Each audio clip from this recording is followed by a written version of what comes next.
Okay, we're rolling. All right, this is an interview with Richard Wilson, New York State Military Museum, Saratoga Springs, New York. It is the 6th of May, 2004, approximately 1 p.m. Interviewers are Wayne Clark and Mike Russert. Could you give me your full name, date of birth, and place of birth, please? Yes, Richard Martin Wilson, Richard M. I was born September 10th, 1920, Okay. at Cmbridge, New York. Okay. Let's see, you went in the Navy in December 1940. You enlisted? I joined the reserve at that time. Okay, why did you do that? Well, I had just finished radio school in New York City, and there was an article in one of the radio magazines that the reserve were looking for radiomen, and they would go to school for 4 months and would be serving 1 year active duty. Well, I had turned 20 in September of that year, and of course the draft was in effect, so I knew when I hit 21 I'd be drafted, so I thought I'd join the reserve, something I knew I had some experience in and so forth. So you joined the Navy mainly for the radio? For the radio, yeah. Okay. I joined as a... All right, so in December of 40, where did you go for basic? I went down to New Rotten Heights, Connecticut. That had been an old soldier's home, and the Navy took it over as a radio school. And we were there for 4 months and got our speed up in code and learned Navy procedures and so forth. Well, you were familiar with the radios prior to that, so it was basically learning the Navy way of... Right, yeah. Yes, okay. And, you know, copying their messages and formats and all that kind of thing. Was the training tougher there than what you had in New York, or did you find it easy? It was a different type of training. In New York, it had been more of a technical training I went for.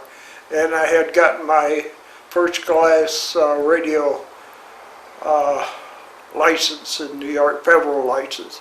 And that's so you could operate broadcast stations, so forth, engineer at a broadcast station. Where there in the Navy, you were learning the Navy procedures and so forth. Entirely different. And they didn't go into the technical end of it. It was more, as I say, as an operator in their procedures.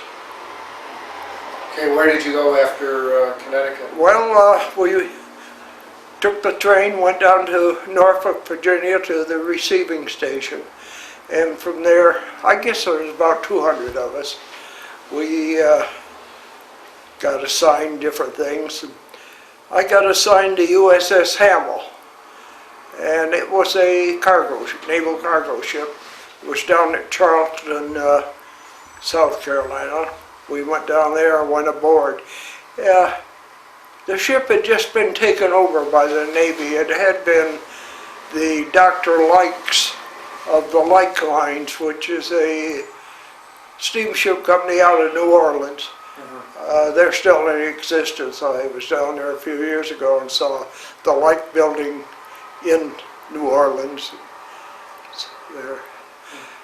So they were getting the ship ready for U.S. Navy type bunking and so forth. And it still had the commercial radio equipment aboard, put out by an outfit known as Mackay Radio, which was a civilian radio company, something like RCA back prior to World War II. And from there we went up to, let's see, the first time went up to Brooklyn, picked up a load of stuff to go to Iceland. That was when the United States under agreements with Britain and so forth, moved occupational forces in Iceland to free the British forces to go back to Britain. It was about the time of when they swapped that 40 destroyers U.S. did The to Lend-Lease deal. the Lend-Lease, yes. So we went up, our troops went up to Iceland to relieve the British, that's what it was, and we carried supplies up for them. We made one trip up. What we did was go up to Halifax, Nova Scotia, and wait for enough ships to get together and ran up in a convoy. That was before the days of radar. And at night, of course, we were blacked out. We had radio silence. The way you followed a ship in front of you, they had a plan for zigzagging, and that was done on a time basis. But to keep the same distance, the ship ahead of you, that ship would tow a spar, just a big piece of wood. And up the North Atlantic, you get that fluorescent effect from the water. And you'd keep that off, I forget whether it was port or starboard side, but keep that distance. That's how you kept from running into the ship ahead of you. So we got up to Iceland and unloaded and came back again to the States and went into Quonset, Rhode Island, up near Newport, and loaded up with the well-known Quonset huts and took a load of them up there. That was the second trip up. And coming back, we came back by ourselves. So I say the first time we went up with the troop transports and cargo. And we had 2 battleships and 2 cruisers and about 15 destroyers. 15 destroyers were around the outside. In the center were the 2 battleships. It was the, I think it was the New York and Texas, if I remember rightly, and 2 cruisers. And they were in the middle, and 5 cargo and transports on each side, and then the destroyers around the entire setup. And we came back by ourselves that time, and as I say, came into Quonset, loaded up, and then went back up with those. We left Iceland, was about the first part of December, probably left there around the 5th December 1941. As I say, I was a radioman, so on December 7th, I went up on watch about 4 o'clock in the afternoon. Most of our messages were coming over in 5-letter groups, coded. And the heading would have maybe your call sign. We copied everything, but the ones with our call sign, those messages were passed on to communication officers who would decipher them. And there were some plain language messages. Well, about 4 o'clock in the afternoon on Sunday, December 7th, I was sitting there and copying away, and all of a sudden this message come over in plain English. Air raid on Pearl Harbor, this is not a drill. Well, they repeated the thing about 5 times. And then they sent out another message, was execute WPL, which stood for War Plan 46 against Japan. Well, I got a hold of our mitigation officer, and he swore me to secrecy and so forth, and took the message up to the captain. The captain looked at it, he says, huh, just what I expected. That was his remarks. And then they announced it over the PA system about the raid. What was the reaction amongst the men on the ship? We kind of expected it. As far as we were concerned, we were in the war. Up there in the North Atlantic, the German subs were sinking ships, and we were looking out for them. As far as we were concerned, we were already in it. And although the raid on Pearl Harbor was kind of a surprise to us, but I don't know, there wasn't that much of a surprise factor as far as our feelings were concerned. Prior to that happening, you said you were in the North Atlantic. Yeah, Did you feel that there was a possibility your ships might have been targeted very much by so. the Germans? Yes, yeah, because there had been I can't think what one it was, a four-stack destroyer that was sunk. Reuben James. Reuben James, that was it, yeah, had been sunk and so forth. And going up, we had alarms that German subs had been spotted and so forth, so we were kind of expecting something like that. A lot of the time, especially the second trip up, we had to kind of break off from the rest of them because the waters got so rough. One time I looked over and there was a ship sitting on the crest of a wave with the bow out, the stern out, and the propeller turning around in mid-air, and then you go down over the other side.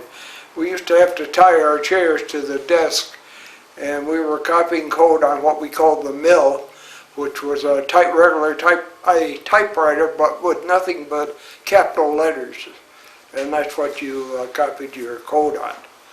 And it got times where the typewriter wouldn't shift. You'd be typing and it wouldn't move. It was so rough. So, and as far as the cooking meals were concerned, that was a job. We had one that broke his leg when a reefer or refrigerator door slammed on it. So when you got conditions like that, you didn't have to worry about the submarines too much because they couldn't come up to the surface.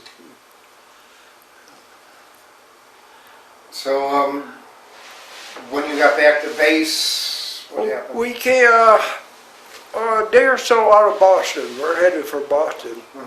We copied this message, 20 enemy bombers headed for Boston. Well, I guess things were pretty, in the States they were expecting anything. Of course, that didn't happen. But after we got back into Boston Navy Yard, we understood that the Indianapolis cruiser was in dry dock, and they flooded the dry dock and got her out and everything. They kind of thought maybe there were some headed. But you had a lot of rumors and things like that. But I got back there to Boston, and I had my orders to go on to another school. I went back to New Orleans Heights, Connecticut for a few months, and was going to a radio technician school. Now, up until that time, there were just radio rates and so forth. There was no radar, and the radiomen took care of their equipment, but we're starting to get radar and so forth, and they needed more technical people, and since I'd been to that school in New York, I guess that's how I got picked to go back. And they opened up a school out at Treasure Island, San Francisco. Well, of course, Treasure Island had been the site of the San Francisco World's Fair, and the World's Fair buildings were still there. And when we did get out there, we were using the old fair buildings. They were building new barracks and things, but we used the old fair buildings until the new barracks were done. So I went to New Orleans Heights, some of them went to Charleston, some of them went down to someplace in Texas, and for a couple months until they could get the school set up out there, and then we went out to Treasure Island. They sent us one car at a time. We went by Pullman, and they'd load up, every night they'd load up one car. They didn't want to put them all together on one train in case something happened. So we went out one car at a time and went by different routes. The trip we took, we went up by Canada, over to Buffalo, across to Canada, and we stopped in Canada, and then on through Chicago and then across. But I think it's kind of interesting the way they did it, and not setting us all as a group.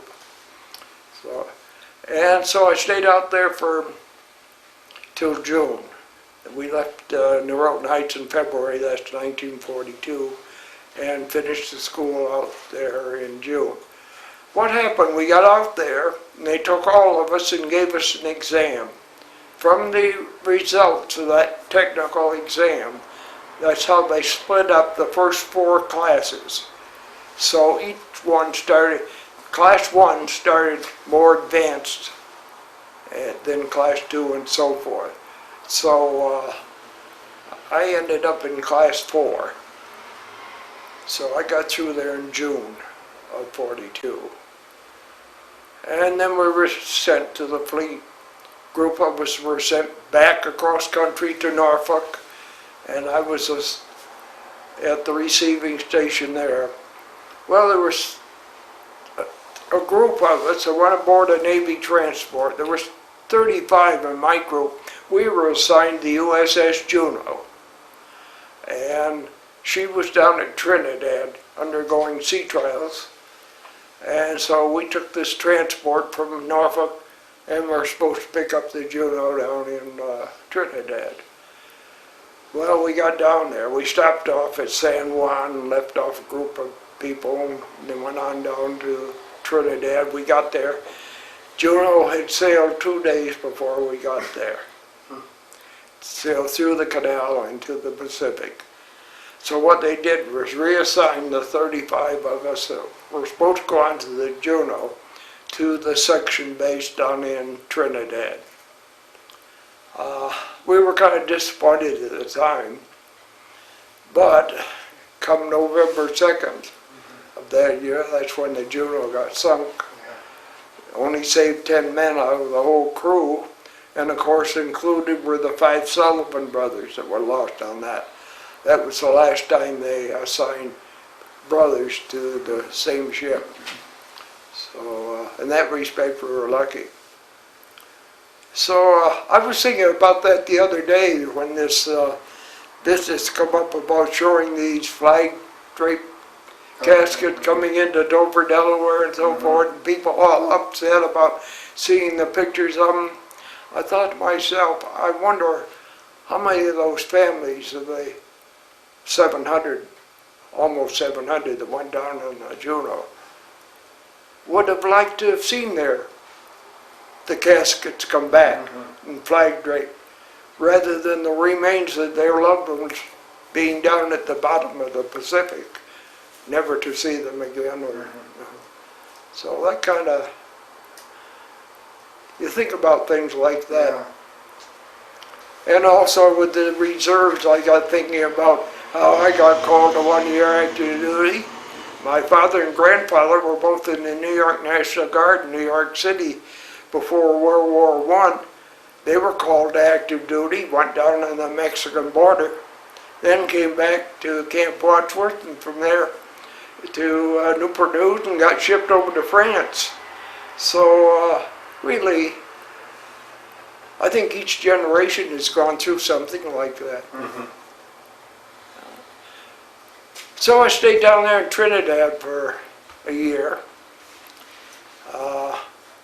What they were doing were sending the convoys down to Trinidad under escorts, and then they sent them across Trinidad over to North Africa. And of course I was down there at the time they had the North African invasion, so we had a lot of ships going through there. You had that Gulf of Trinidad, the body of water between Trinidad and Venezuela, which they brought new ships down to train in, because they had both ends closed off with submarine nets. So that was really a place they could train and not be looking out for German subs. And one entrance was known as Serpent's Mouth, the other was known as Dragon's Mouth.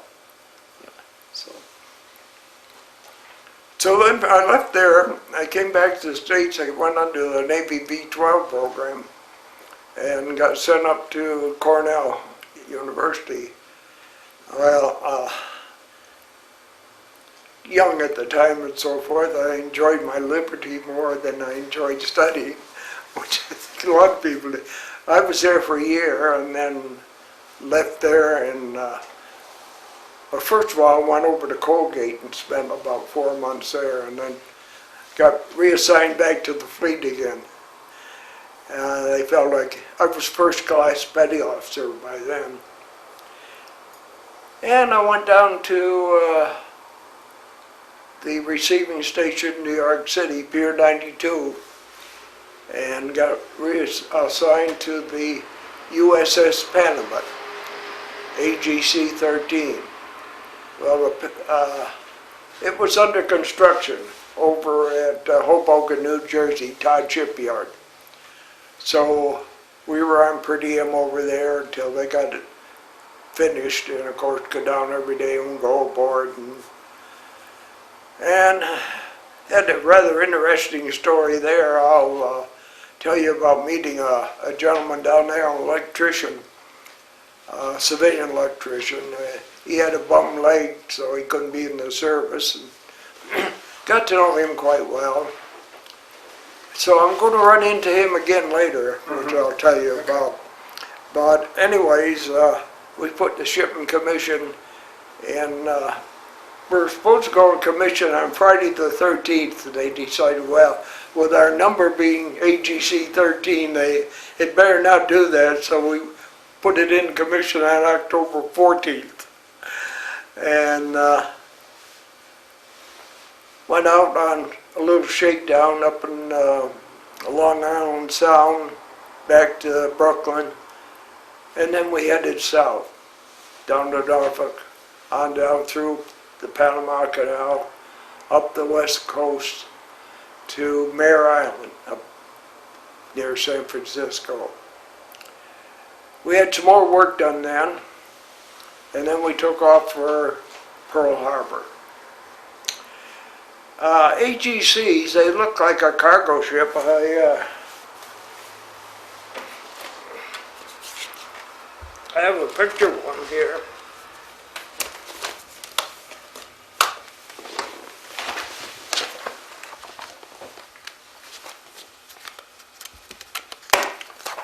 We started off as a camouflage vessel, but they didn't keep the If you hold it camouflage. like this under your, You know, they reflect off that too much on the plastic. no, I That's all right, that's all right. Right. So when we were out at Mare Island, they painted her just a solid gray. And you would mistaken it for an ordinary cargo ship, except we had more antennas. We had a whole bunch of receiving antennas forward and transmitting antennas back. Radio Central, they had 50 operating positions in there, and we were a flagship. So what we did, we went from Mare Island out to Pearl Harbor, and we picked up Admiral Fletcher, and we were 4th Amphibs for the invasion of Okinawa. So what we did there at Pearl, or left Pearl, and went down to Guadalcanal, and that's where we got our task force together. Every day a few more ships would come in and so forth. We had the flag aboard. We had Marines coming aboard, and before we left Mare Island, however, I made Chief Petty Officer. So another fellow and myself, they didn't have any chief radio techs aboard, and so I made chief then. I worked on radar primarily. The other gentleman worked on back in the radio equipment. I guess we were down there several months. Went across the equator on the way down. Of course, most of the crew were polywogs. They'd never been across before, so we had the initiation. And now, was this your first time across? that was my first time across. Mm-hmm. Yeah, we got hosed down, and what they did was save up garbage for a few days and dump that into a tank. They had a chair that they could tip backwards into the tank and initiate the polywog to make shellbacks of them. So that happened on the way down. Well, once we got our task force together, we left Guadalcanal and headed up for what was to be Okinawa. We didn't know at the time where we were heading. I might add that while we were at Guadalcanal, we got a chance to go over on the beach there and see where the airfields were, and there was a couple Japanese ships that were run up on the beach and so forth, and got to trade with the natives. And so I say we left there and headed up for Okinawa. We went in there on Easter morning, 1940, I see it 45 that was. The invasion was Easter morning. And our group went in off Yotan Airfield. We could look over and see it. Well, what had happened there for several weeks beforehand, there'd been another group that were down off the south end of Okinawa.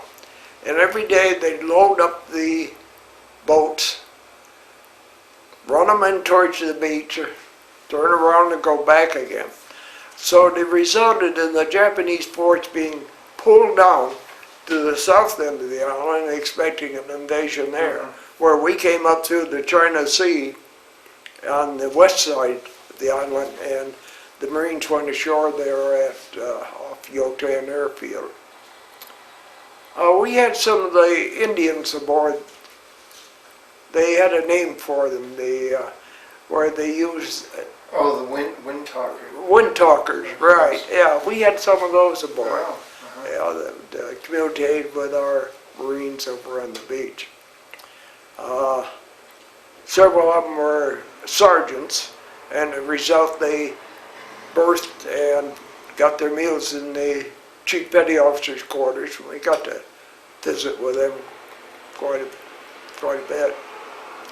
And of course we had the staff NCOs aboard, and they were also in the Chief's quarters.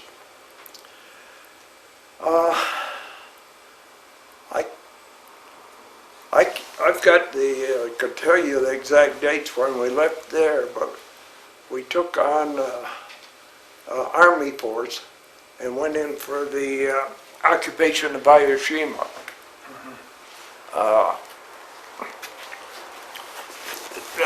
The date was April 16th through 21st of 45 that we were at Shima.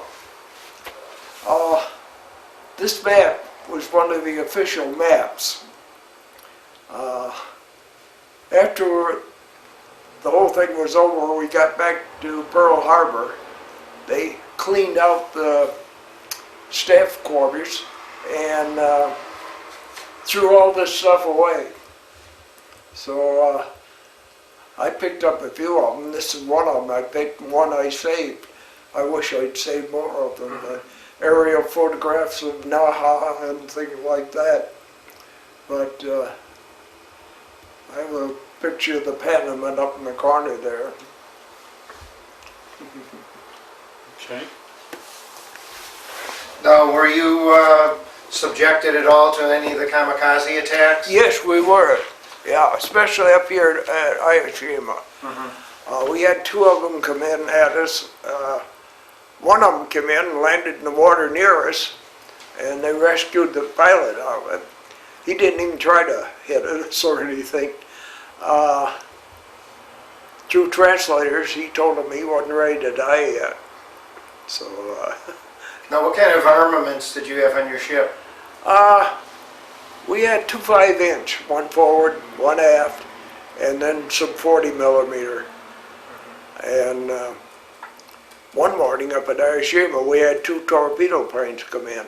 And of course we were at anchor, but while you were at anchor, you still kept power and your prop turning over slowly. And so we got a warning they were coming, and we up on the bridge, they were able to have enough power so they could turn the ship slightly.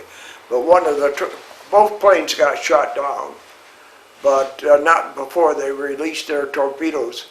And one went by aft missed us by about 30 feet.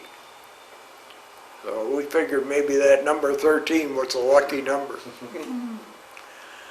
Now, were you there at all for the hurricane that struck? No, Typhoon? no. Typhoon. No, we'd left before that. I slept up topside. It was pretty warm there, so I slept up in the radio shack, which was a radar shack up on the top, and get up early in the morning. And this one morning I got up, and the small boats were always leaving and coming, and there was a small boat getting ready to leave, and a gentleman come down and got aboard it and waved farewell to the officer of the deck and headed for the beach. It was Ernie Pyle. He left our ship the morning he was killed. And of course, short time later we got... Did you ever see him on ship? Yes, yeah. And he was interviewed by some of our people aboard ship and so forth. But he was the type that liked to be right where the action was. We did have the correspondents who never went ashore, just stayed aboard ship and wrote their stories from there. But Ernie had to be in there with the troops. And I have a picture in my book here of his grave site over there on Shima before Shima before they moved the remains back to. I think they moved it back to Pearl first, and then I think later they moved his remains again. Quite a few of them they did. Yeah. Also, we had the up north of the island. They had those destroyers out there called the picket ships, and they were the ones that relayed information about flights of the Japs coming in and so forth. We had a couple of them come in tie up by us. They had gotten hit by kamikazes. And one day there was a fellow out there with a chisel and a hammer knocking out the gold teeth from what had been the pilot of the kamikaze plane. Was going to send him home to his girlfriend. But of course the Japs were great on their gold fillings. While we were at Guadalcanal and the Marines come aboard there for the Okinawa operation, there was one Marine that had a pint mayonnaise jar half full of gold from fillings he'd done.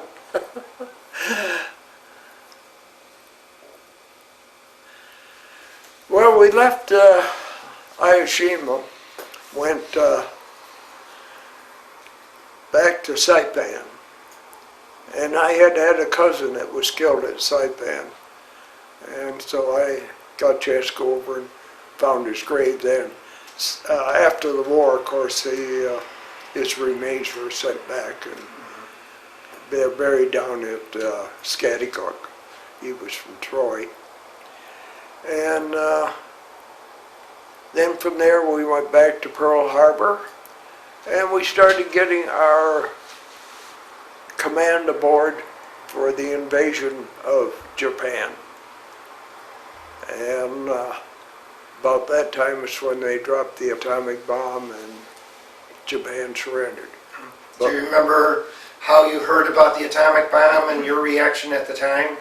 I don't remember too much on about the atomic bomb being dropped. Of course, we really didn't know that much about it at that time. What I do remember, we were tied up right by, I think Sikkim Field out there at Hawaii. And we were tied up in a pier like that when the Japanese surrendered.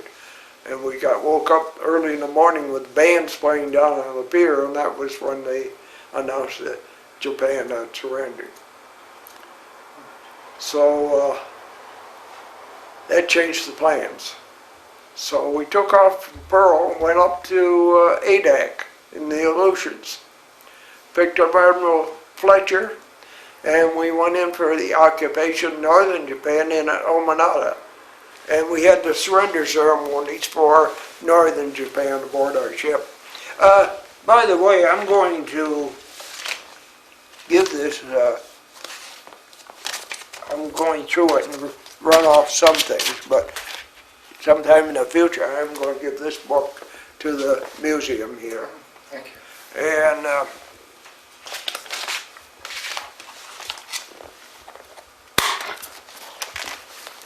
what that does show, well, there's scenes at Shima. And the mountain there, which shows up in the middle there. Okay.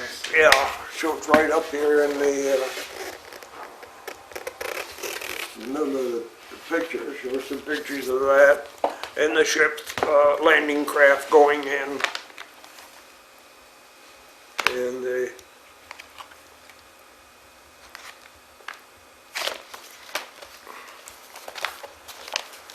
somewhere here I was going to show. That was the flag up on the mountain. But I was trying to find a picture of Ernie Pyle. We shot down one of the planes, as I said, and they're painting the picture on the side. Oh yes, we had the USO tours aboard too. Who did you have on board? This was, I have to, Claude Thornhill, Dennis Day, and Jackie Cooper. That was at Ulysses. And I spoke about going across the equator, and there's the pictures of that with the initiation and so forth, so.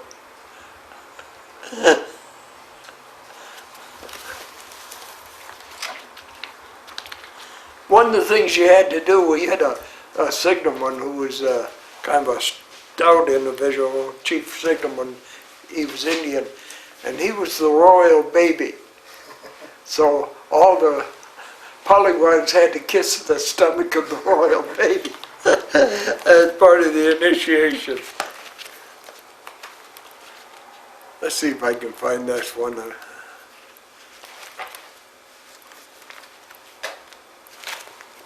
Yeah, I spoke about the kamikazes coming in, and these were some of the pictures they took of that. One of them, and torpedo planes, one of them went by us and then hit a Dutch freighter that was there.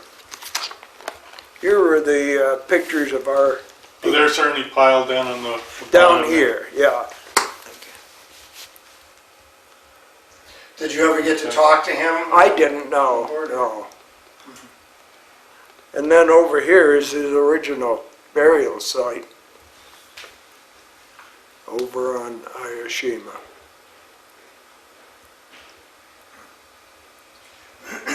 Now, you mentioned somebody that had a limp. You Yeah, well, we got out to Pearl the first time before we went to Guadalcanal, and who comes walking down the pier but this electrician? He'd gone out to work out at Pearl Harbor. Well, I'm going to get a little ahead of my story as long as we're talking about it.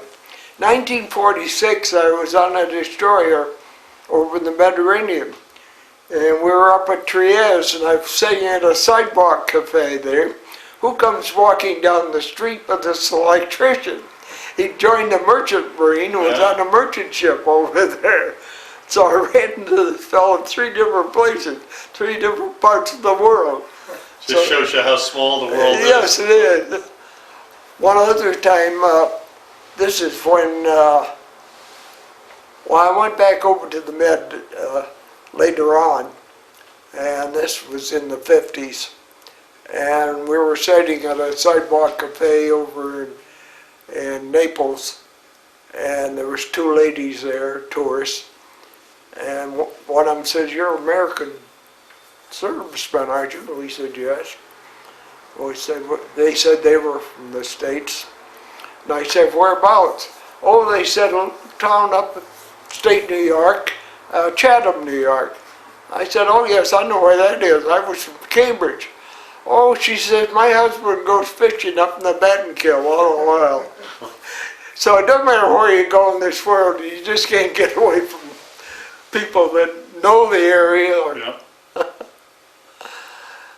one other time, something about, we're kind of joking here, I was over in England, and my great aunt had lived in India back prior to World War I, and known these people, and they were now in Southampton. So she'd give me the address, and I went over and looked them up. And he'd been a ship's pilot down to Southampton. And on D-Day, he was aboard a destroyer, and he had a certificate from the captain and so forth. He'd been their pilot. But one of the first questions he asked me, he says, by the way, he says, what part of the colonies are you from? And I said, upstate New York. I said, quite historical up in the area. Oh, I didn't realize you Americans had a history. I said, yes, most of ours had to do with the defeating of the British.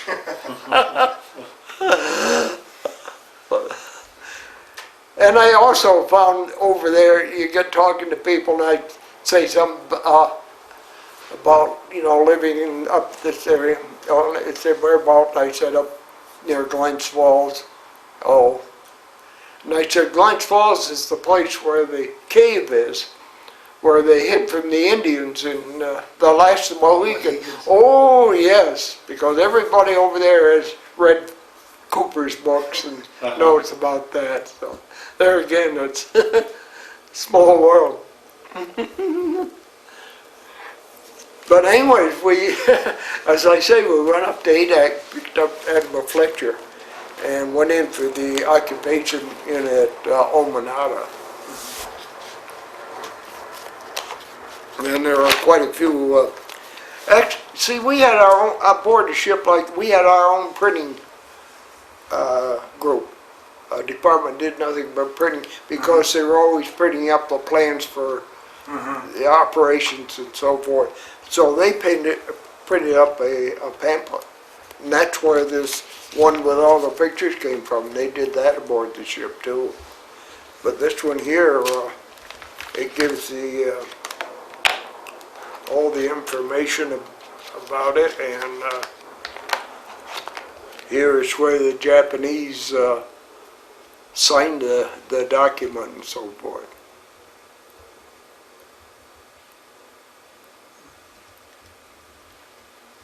How long were you in Japan? We were there, I'd say, not quite a month.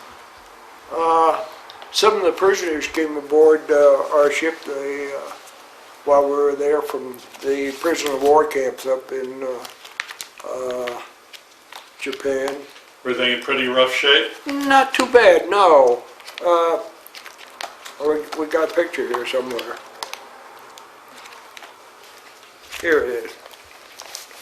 And that's Major, or Lieutenant Colonel Devereux, defender of Wake Island.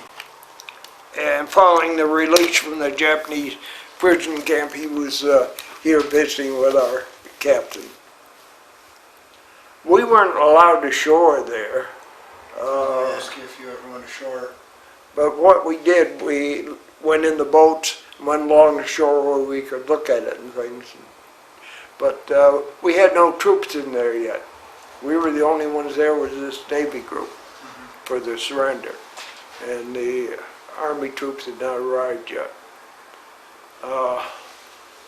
Some of our officers got ashore. One of them brought back some pictures and was telling about their radar installation over there, the Japanese. They had not as sophisticated as our radars. They used a separate antenna for receiving and a separate one for transmitting, where we used the same one. And where we had an antenna that rotated, their antenna was mounted right on the building. So what they did, the building was small, they rotated the whole building. And it had a great big steering, like a steering wheel, which they used to, and the whole building rotated. But Well, we went from there back to ADAC again. We had, as I say, they did all these pamphlets. And this is one they did, like I say, when we went across the equator. And that had all pictures of the initiation and so forth. Up in the officers' quarters, they had the officers that were polywires dressed in their skivvies wearing a life jacket, and for lunch they fed them mashed potato sandwiches. It was just a lot of fun.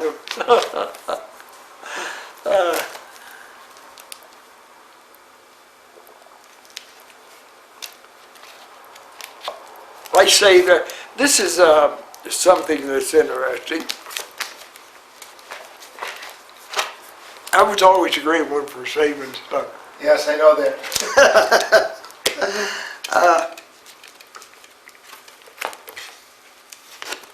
This is a sheet that they dropped over Okinawa before we invaded it.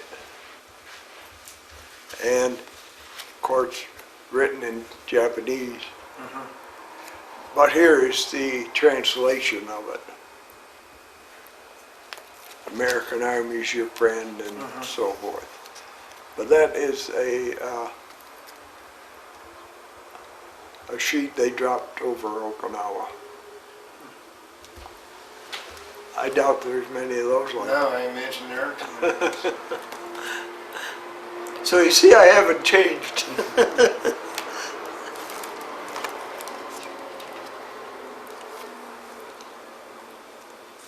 And then this other was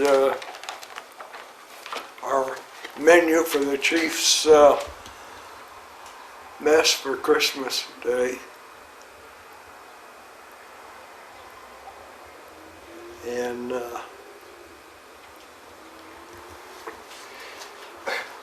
we still have reunion every year. And then on the back of it, it listed all the chief petty officers, and of course it was folded. And then here was the menu for the dinner.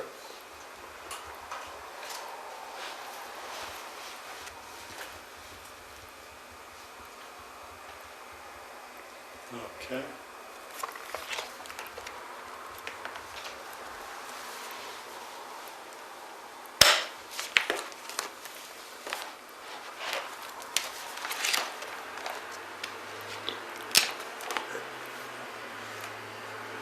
VJ Day menu.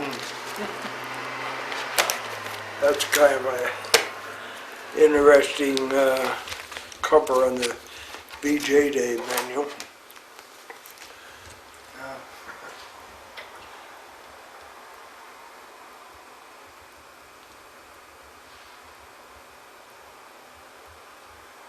Okay.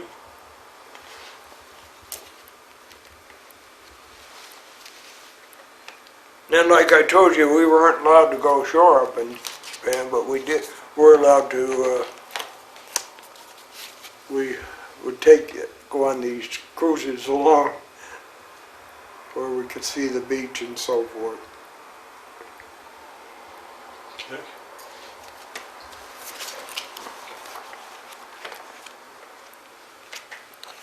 It was strange. Went back to Kodiak, and that's when I remember they had point system for getting out of the service. No, months and so forth, you got a certain number of points and you could go back for your discharge. So I had my points by the time we got back to Kodiak, and we went back on an Army transport from Kodiak to Seattle, and then took a train across, and they'd run out of Pullman cars. We had New York Central Day Coach ride all the way from Seattle to Lido Beach down on Long Island for our discharge. But coming back on the ship, we had a chief petty officer that had a dog, a husky he'd raised up there, and he brought that back. Well, aboard ship we had 3 nurses coming back, And that dog had never seen a woman, can you imagine? And they'd be up on the deck exercising, and that dog would bark his head off at him. He wouldn't bother anybody else, but it's strange. So I came back, and I decided wasn't too bad. I decided to go back in. So in January of '46, I went down to recruiting station in Albany and signed up again. And there I went down to receiving station in New York, and I got assigned a new destroyer. It was being built up at Bath, Maine, up at the Bath Iron Works. So we went up to Newport, Rhode Island, stayed there for about a month, and then went on up to Bath, where the ship was being built, so we could get acquainted with the equipment and so forth.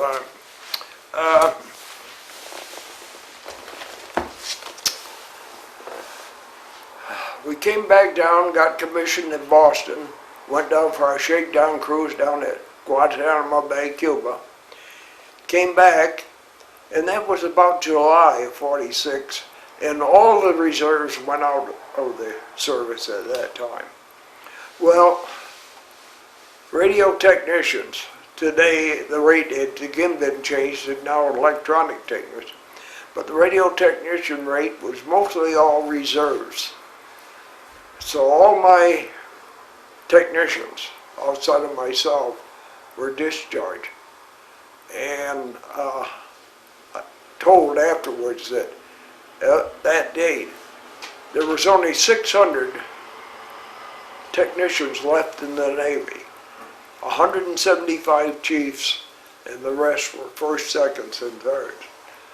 So we left Boston, went over Now, to, what destroyer were you on? I was on the Wilson, yeah, 847, DD 847. And when we went over to the Med, and we were doing, went into Naples. Naples was still a mess, ships on its side and so forth. And we were doing patrol duty up in the Adriatic. Seems that the Italian and Yugoslav fishermen were scrapping with one another, so they sent us up there on convoy duty. It was up there at Trieste. That's where I met that electrician I told you. They come walking down the street.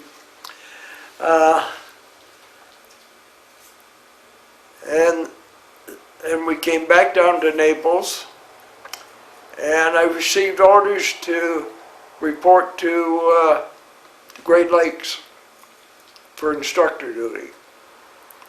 So I had to wait for a relief when he arrived, and I went up to Leghorn, took a transport from Leghorn back over to New York, and then out to Great Lakes, where the electronic technician school was.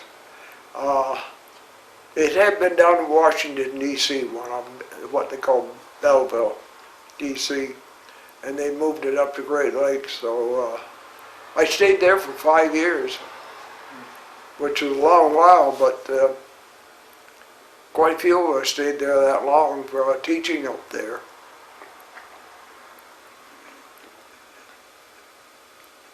And it was during that time that they started getting more waves into the Navy, and actually we had some waves in our classes out there, which was, some of them were becoming technicians.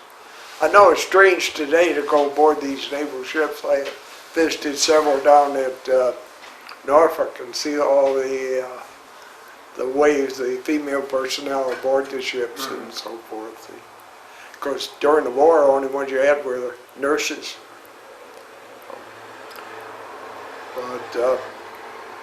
But then I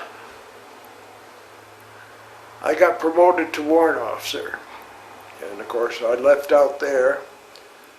And the ship I was assigned to was the Mount Olympus. And it was another AGC, just like the Panamint was. by the way, I didn't mention the fact, but AGC 13, 13 is supposed to be a non-lucky number, is named the Panamint, and that's the mountain range out in Death Valley. They were all named after mountains or mountain ranges. There was a USS Adirondack, which was another AGC. But I went over on the Mount Olympus over there, and that's where I was when I met those two ladies that had come from Chatham. Okay, that's okay. So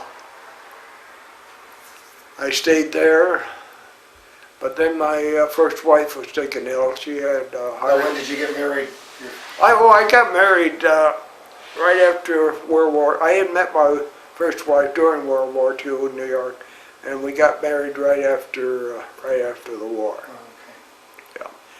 And my son was born in '47 out at Great Lakes. I have just the one boy. And so I came back then, and I went back to Great Lakes since my family were still out there. And then I put in for discharge and went out of the service. What year was that? 1953. So then I went to work for General Electric out of Syracuse, a heavy military electronics department.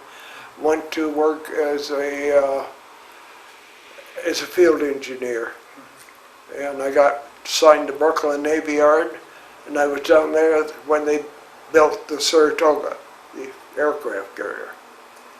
And then I left there and went back up to home base again, and then I went out on an Air Force site up in Maine. We were up there for a year. And back to Syracuse again. And stayed there for quite a few years. I had 14 years. But about the time the Vietnam War came along, my son was of the age to go in, so I went up and talked about him going into the Naval Reserve. Well, they said, why don't you come back in? And I said, no, I'm too old. And they said, no, with the amount of active duty you have, which was over 13 years, that pushes the age limit up. So I went back in. He wasn't accepted, but I was. So I stayed in the Naval Reserve then for another 6-7 years. I can't give you the exact date on that. I was looking for my... But you got 20 in, so you could I got my retire. 20 in, and of course I retired at the highest rank held. Now when I went back into the reserves, I couldn't go in as a warrant. I went back as a chief. Yeah. So the time I'm in the reserves, I was chief. But upon retirement, you retire at the highest rank held, and I retired as a chief warrant officer, W2. Yeah. Okay. Did you ever join any veterans organizations? Oh yes, I belonged to American Legion. I belonged to American Legion over in Cmbridge. My father and grandfather were both active in the Legion there. Grandfather had been commander and county commander, father adjutant and so forth. Both my father and grandfather died rather young. My grandfather was 63, my father was only 49 when he died. And died of corneal thrombosis in 1947, the year my son was born. Now you said you still are active with reunion groups, and Yes, you still have reunions. Yeah. Do you stay in close contact with anyone that served with you? I did for a while. Quite a few of those have now passed away. And our next reunion, will be in September out in Madison, Wisconsin. We have them in different places each year. And usually somebody that lives there arranges it. Okay, well, thank you very much for your interview. Well, thank you.